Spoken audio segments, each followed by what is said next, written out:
didn't go to bed. You've been watching the whites of your eyes turn red. A calendar on your wall is ticking. The days off, you've been reading some old letters. You smile, think how much you've changed. All the money in the world couldn't buy back those days. You draw back the curtain and the sun burns into your eyes. You watch a plane flying across the clear blue sky. This is the day your life will surely change. This is the day when things fall into place.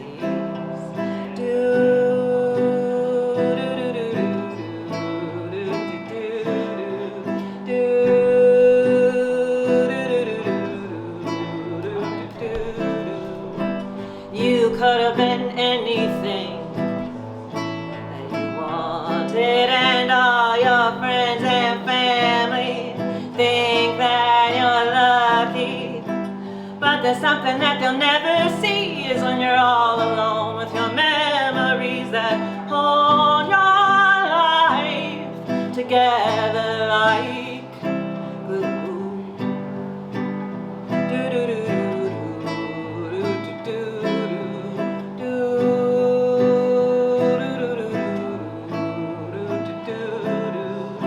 You draw back the curtain and the sun burns into your eyes.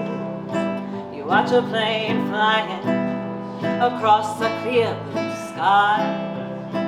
This is the day your life will surely change. This is the day when things fall into place. This is the day your life will surely change. This is the day your life will surely change. This is the day your life will surely change. This is the day your life will surely change.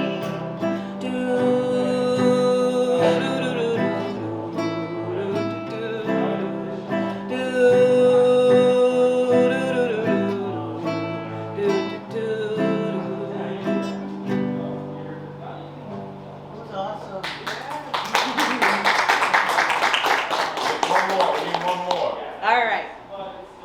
That's the biggest applause we've had. That was the and this is the James, or just James. My dog barks along with me in rhythm. He's very smart. He'd still enjoy the chews though.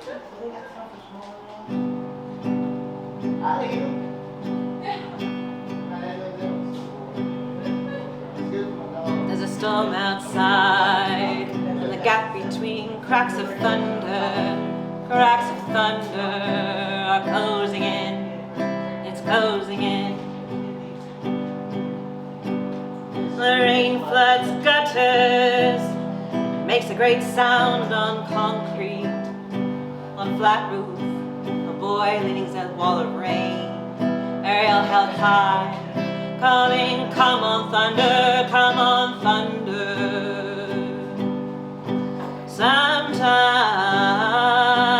when I look deep in your eyes, I swear I can see your soul. Sometimes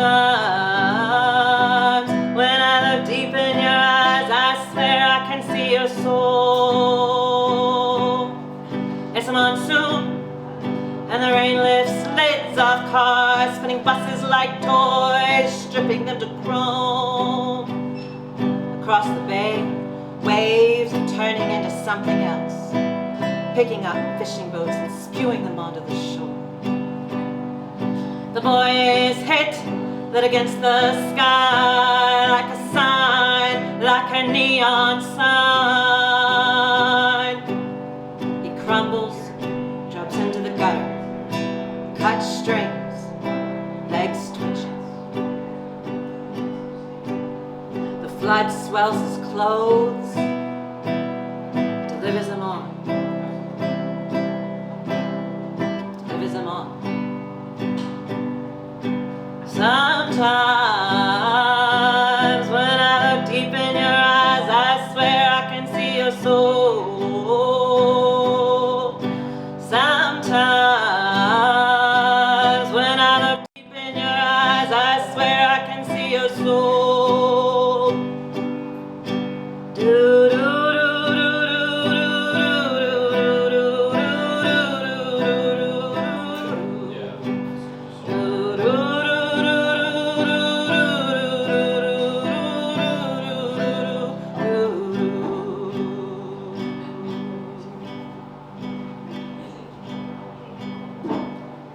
There's 4 new colors in a rainbow. An old man's taking Polaroids. All he captures is endless rain. Endless rain. Takes my head, puts my ear to his, and I swear I could hear the sea. Sometimes I look in your eyes, I can see your soul. Sometimes I look in your eyes, I can see your soul. Sometimes I can see your soul. Sometimes I can touch your soul.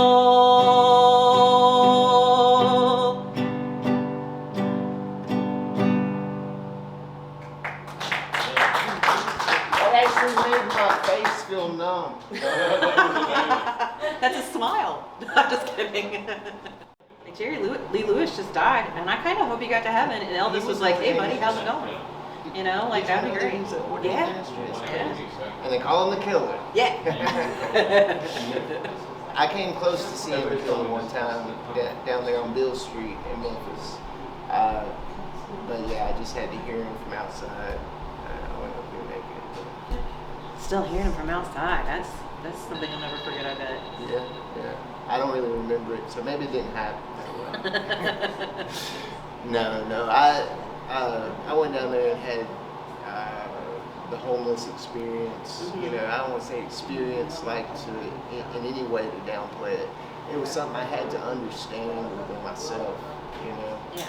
So I had to go down there, and I chose to be homeless just so I would understand whatever it was.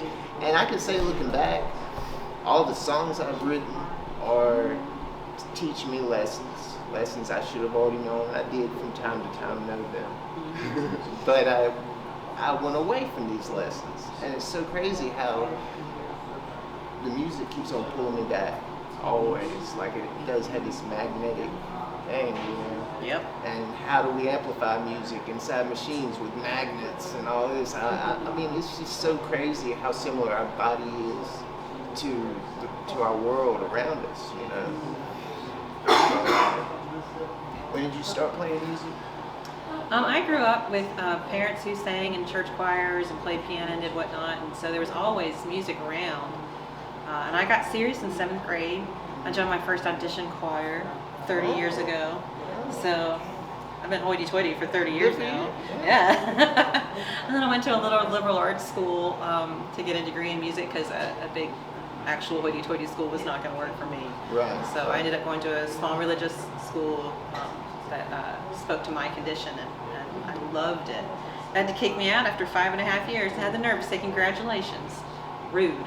And my whole job was to be in choir and take music history, and it was awesome. So That sounds like it was awesome a wonderful experience, yeah. And then I graduated and started a rock and roll band called the Pint Orchestra, and you can find us on Facebook and YouTube and various internet spots. You can always Google us. I will look it up. Yeah. Half Pint Orchestra. We're named after my good friend Half Pint, who is a comedian and musician. So we try to keep it silly and goofy. Yeah. We're not always as funny as actual comedians, but we try. Well, it's always comedians trying to be musicians, musicians trying to be comedians. Yeah.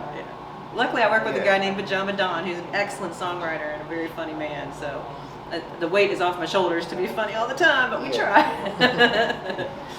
And now I sing. Whisky Christy is me, a part of the Pint Orchestra, and I. That's a personality within you. Yeah, I would say that it's a nickname I earned that suits me well. That. Yeah, it was there was a New Year's Eve party in which I was supposed to not be drinking, and then next thing I know, there's a jug of whiskey over my shoulder, and it was so delicious, and it went down so easy, and it was so yummy. Yes. And the next day I was supposed to work a double at the restaurant, and I called in at 2:30 and said, "I'm so sorry, I just woke up. And they said, "Oh my God, are you okay?" And I said, "I think so. Can you come in for your night shift?" I said, "I don't know where my car is. I'm gonna have to call you back." And he laughed so hard. My manager laughed at me so hard. I didn't even get in trouble. So then when somebody saw a band a couple of days later, and there was some guy singing a song called Whiskey Woman or something. Right. And somebody said, well, Whisky Christy. Psh, and it stuck. That was it. That was the end. So I got told about it later. Like, "Oh, by the way, we came up with your name for you." I was like, "Oh, great." So now half my friends call me Whiskey, half my friends call me Christy. Well, like you said, My grandmother prays for me every night. We need their prayers. Yeah, Yes. I ain't complaining. We say thank you to our grandparents. Thank you. I just don't want her to worry. Yes, no worrying. You can't worry and pray. They're opposite. That's true. That's very true. Yeah. But I do teach voice lessons in my home here in Greensboro. And if you would like to find me, you can find Voice Lessons with Christy at Gmail. I also have a Voice Lessons with Christy Facebook page. And so that's a really good way to support my work. And then a good way to keep up with where we're performing and what we're doing. Okay. Well, have you ever got on Patreon or? No, I any of have those not types of done that. services? Yes. Yeah. Patreon Yeah. is definitely one I need to be looking into. That's true. Yeah. That and OnlyFans. I'm just- All of those platforms have to do with like how well can you do with whatever's most successful in that platform. So you got to kind of relearn the game every time you go there. Yeah. Well, I'm real good at singing, and I'm real good at showing other people how to enjoy singing. Yes, But your I'm not enthusiasm is very good at. contagious. Yeah, good. Yes. I'm not super good at marketing, so. Well, yes, we can't be good at all things. Yeah, yeah. So if anybody would like to market for me, please find me. I know. If there's anyone out there that'll book me shows, Yeah. her too, we can do like back and forth, you know.